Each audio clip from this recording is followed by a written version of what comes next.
Қыздар сәлем, каналға қош келдіңдер. Қыздар, мен бүгін мына күтірлек болып қуырылған баклажаннан салат жасадым.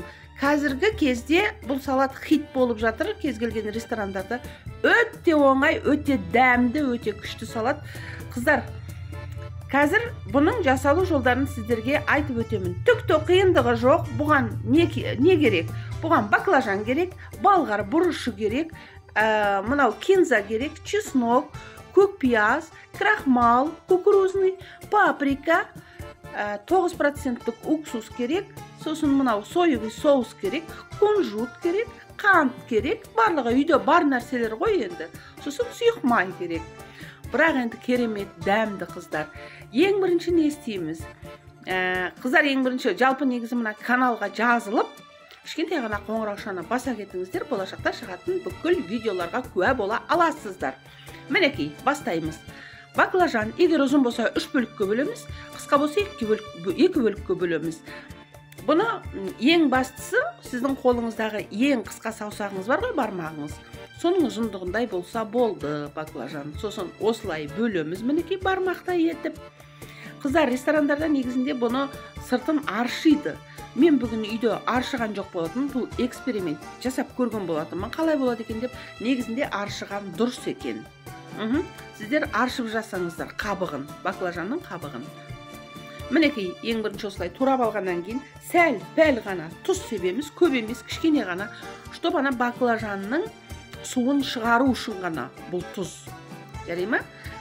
Тұзды себеміз да араластырып, бір нәрсемен қақпағын, аузын жауып, бетін жауып, артаман қоя тұрамыз. Енді заправкаға кірісеміз. Заправка қоспа. Салма дейміз ба, қоспа дейміз ба. Бірінші балғар бұрышын 2-ге бөлеміз, сосын әрбір бөлінген бөлікті 3-ке бөлеміз. Оны соломка етіп тураймыз. Соломка болғанда тым қатты жіңішке соломка болып кетпесін. Осылай қылып соломка етіп тураймыз дағы.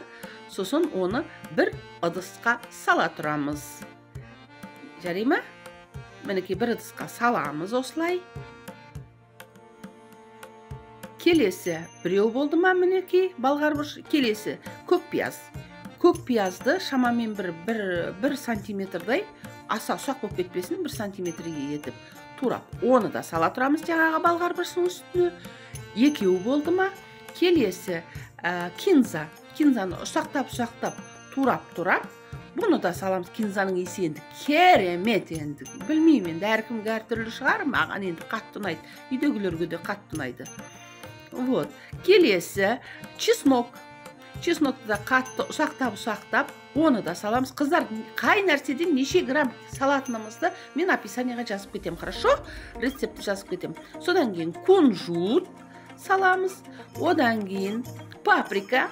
Паприканың мен копченыйын алдым. Өздеріңіз білесіздер. Одан кейін мінекей сіздердің көздеріңізді көрсетіп істейін. Қант. Ас қасықпен 1 қасық толтырмай. Қант. Уксус. 9% уксус, қыздар.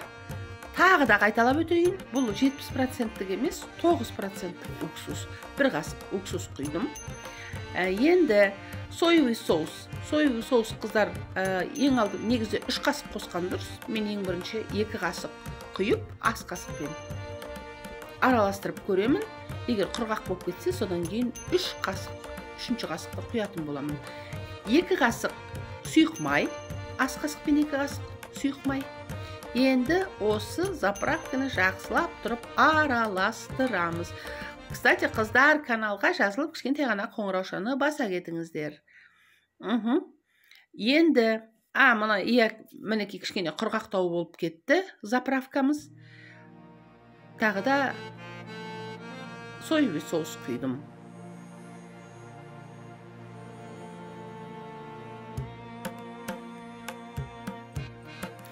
Енді мына баклажанды көрейік. Мінекей баклажанның соғы шықты астында. Сіздерге көрініп тұр ма? Бір 10-15 минуттың ішінде шықты. Енді бұны баклажанның соғы демейді, бұны кей жерде баклажанның жасы дейді екен. Слезы. Слезы. Суы шықты, суы деп айтайыншы. Енді осы суын жақсылап тұрып, қысып, одан сайын шығарып алып тастаймыз. чтоб баклажанымыз құрғақ болсын. Міне баклажанымызды сықтық. Енді сорғыш қағазбен, бумажный салфетка дейді ғой, астына қойып, үстіне де сорғытып алдық.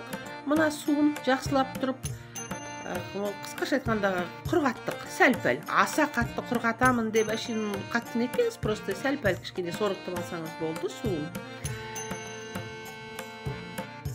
Сол кезде бұл майын көп сормайды, жаңа қуырған майды көп сормайды. Мінекей мынандай құрғақ болып шықты. Енді бұған крахмал, кукурузный крахмалды қосамыз, қыздар.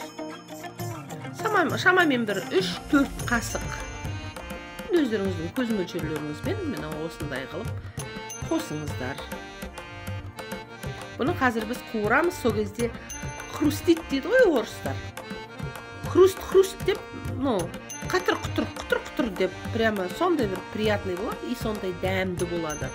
Бұларға фри сияқты, картофель фри сияқты, бірақ картофель фридан 100 есе артық, қыздар. Шын көріңіздер істеп. Мінекей, табаға майды құйдым мен. Табақтың астына жаңағы бумажный салфетканы қойдым. Майының бәрін сорғытып алсын деп. Енді қатты қызып тұрған табадағы майға, майын кішкене көбірек құйылсын, қыздар, чтоб баклажан батсын майға.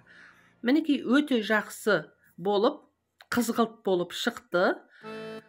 Баклажанды бір-бірлеп салыңдар, қыздар. Енді мұнаның дәмі керемет енді. Және өзі қазір сіздерге естілмей тұр ғой, иә? Хруст деп прям керемет. Қалай? Ошым солай. Жақсы. Енді мына баклажанымызды жаңағы қоспамызға, заправкаға саламыз үстіне. Өте дәмді, қыздар. Бұл кәрістердің тамағына келеді. Кәрістердікі шығар деп ойлаймын енді. Өте дәмді, қыздар. Дәмді салат. Мінекей дайын болды. Тәрелкеге саламыз. Бұны араластыра салысымен жеген кезде баклажаныңыз әлі де күтірлеп тұрады. Содан кейін, сәлден кейін, бір 20 минуттан кейін баклажан уже жұмсара бастайды. Бірақ сонда да өте дәмді болады. Иісі дегеніңіз керемет енді, ананың ішінде барлығы бар. Қыздар, астарыңыз дәмді болсын, арнаға жазылып, кішкентай ғана қоңырау шана баса кетіңіздер. Пока!